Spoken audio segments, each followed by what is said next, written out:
Hello guys, কেমন আছো তোমরা? আশা করছি তোমরা সবাই ভালো আছো। তো আমিও ভালো আছি। তো আজকে আমি চলে আসছি ক্যাটারিং করতে। আমরা একটা ক্যাটারিং গ্রুপ বানিয়েছি, লেডিস ক্যাটারিং গ্রুপ। আর তো আজকে আমাদের ফার্স্ট কাজ। তো এখন আমাদের তৈরি চলছে, দেখো। তো মেয়েরা আসলাম ক্যাটারিং করতে, জানি না বিষয়টা কে কীভাবে নিবে। তো আজকে আমরা আসছি জামালদহ বগেরডাঙ্গা। তো এখানে একটা দাদার বৌভাত আজকে, এখন বৌদিমণি চলে আসছে। যেহেতু আজকে বৌদিমণির বৌভাত, তাই বৌদিমণি প্রথমত স্টার্ট করবে, তারপরে আমরা দিব।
তো আজকের কাজ প্রায় শেষের দিকে,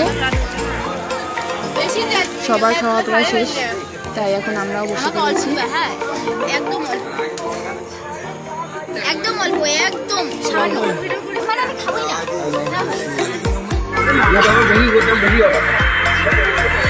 আমাদের নতুন টিম ক্যাটারিং আজকে প্রথম করলো। তো আজকের কাজ আমাদের ভালোই মিটে গেল। আজকে আমাদের ফার্স্ট কাজ ছিল। একটা সময় ছিল যখন মানে খুব প্রচণ্ড পরিমাণে ভিড় ছিল অ্যান্ড অনেক লোকজন আসছিল, একটু চাপ হয়ে যাচ্ছিল, কিন্তু আমরা ম্যানেজ করে নিয়েছি। যাই হোক, কাজটা আমাদের ভালোই মিটে গেছে। তো তোমরা যারা আমাদের সাথে যোগাযোগ করতে চাও, তারা স্ক্রিনে দেওয়া নাম্বারের সাথে যোগাযোগ করতে পারো। আর আমাদের গ্রুপের নাম দেওয়া হয়েছে ওয়ান্ডারফুল লেডিস ক্যাটারিং গ্রুপ। তো তোমরা সবাই আমাদের আশীর্বাদ করো যেন আমরা এগিয়ে যেতে পারি। আর ভিডিওটা দেখার জন্য অনেক ধন্যবাদ তোমাদেরকে।